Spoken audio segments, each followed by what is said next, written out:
بسم اللہ الرحمن الرحیم۔ رمضان المبارک کا مہینہ شروع ہے، اس کے حوالے سے ایک پوسٹ ضرور پڑھیں اور عمل کیجیے۔ وہ پوسٹ یہ کہ عورت سحر میں سب سے پہلے جگتی ہے اور سب گھر والوں کے لیے سحر تیار کرتی ہے، لیکن سب سے آخر میں کھاتی ہے۔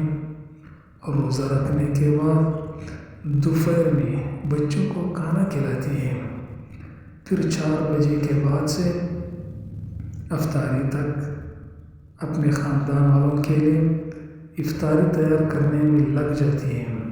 چاول، پالک، گوشت، چٹنی وغیرہ وغیرہ تیار کرتی ہے، اور ساتھ میں یہ ڈر بھی رہتا ہے کہ پتہ نہیں کیسے پکایا ہوگا۔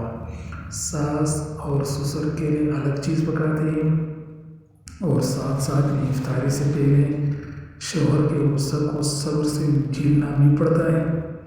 اذان سے پہلے دسترخوان لگانا تعریف تو دور کی بات، دو روٹیاں کھانے کے بعد ایک ٹھنڈا گلاس لسی مانگنا، اور پھر کہنا کہ نمک کم ہے اور خاص ٹھنڈا نہیں ہے، اور افطاری پوری کی پوری کر لی جناب نے، اور عورت اس کے بعد چپکے سے کسی کمرے میں جا کر افطاری کر لیتی ہے۔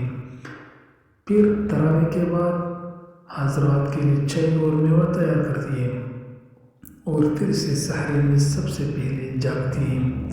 اگر خدا نخواستہ یہ عورت نہ جاگی 2 بجے یا سحری لیٹ ہوئی تو سب خاندان کا نزلہ بیچاری عورت پر گرتا ہے سارا دن۔ تو خدا را آپ سے درخواست ہے کہ گھر کی ساری عورتیں، خواہ وہ ماں ہو، بیوی ہو، بیٹی ہو، بہن ہو یا کوئی اور رشتہ ہو، ان کا لازمی خیال رکھنا چاہیے۔ آخر میں بھی ہماری طرح انسان ہے۔